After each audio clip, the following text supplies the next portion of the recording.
is Thursday, July 8th. I'm Danielle Wiggins with your 3 News Now morning update. Thanks for spending a few minutes with me on the WKYC Facebook and YouTube pages.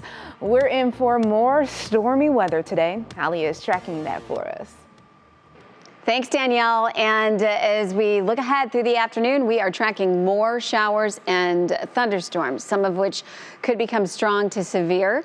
So make sure if you're going to be outdoors, maybe for practices or whatever the case may be, that you are keeping up to date with the latest forecast on our Channel 3 weather app, because it could get threatening. And that will apply to this evening's weather as well. Now, overnight, we'll transition to just some scattered showers, and we'll see some rain showers left over into your Friday, especially the first part of the day, where we could be talking, showers through mid to late morning and even midday. And it's going to be a much cooler day. In fact, we won't make it out of the low 70s tomorrow.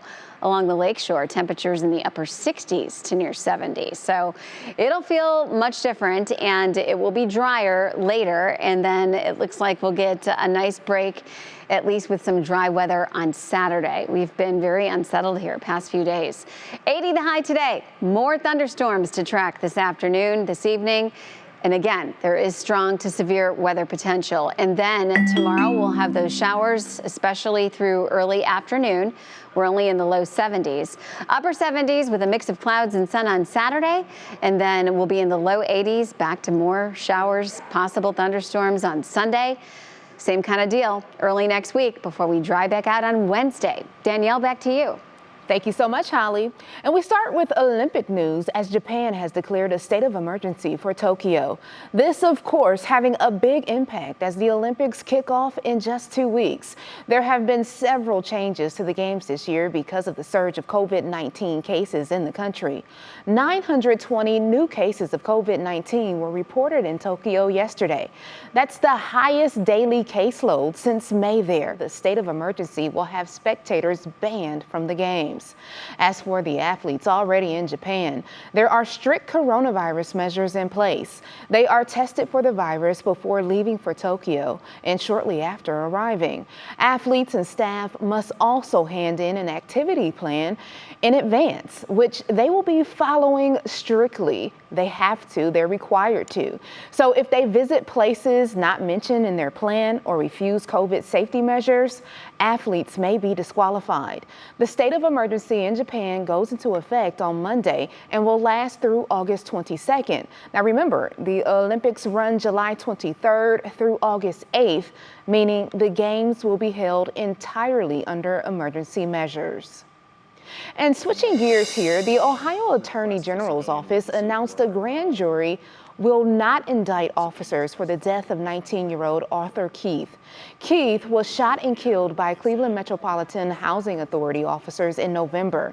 His family doesn't agree with the decision, saying the truth will come out and that all witnesses were not interviewed by police. Now, attorneys say Keith's family would have to ask prosecutors to revisit the case. Multiple requests for civilian witnesses were subpoenaed to testify in front of the grand jury. I can't tell you who appeared or what they said. We're not going to stop this until we get accountability, transparency. The truth is going to come out. The family has not formally announced any new plans. Meanwhile, Cleveland is on track to have a record-breaking year in both homicide assaults and assaults with weapons. The gun violence numbers are already above 2020 levels. So far, there have been 88 homicides compared to 63 at this time last year. Shootings are up nearly 50%. About 1,600 firearms have been confiscated so far this year, compared to 950 for the entire year last year. Mayor Jackson says easy access to guns is fueling the problem. You need to give us, the local communities, give the local community a better chance by addressing the issue on the state and federal level of the availability of guns and the trafficking of those guns in communities, and that serve to facilitate this kind of outcome. Police Chief Calvin Williams is also asking residents to keep calling in tips and concerns, saying residents are the department's eyes and ears on the street.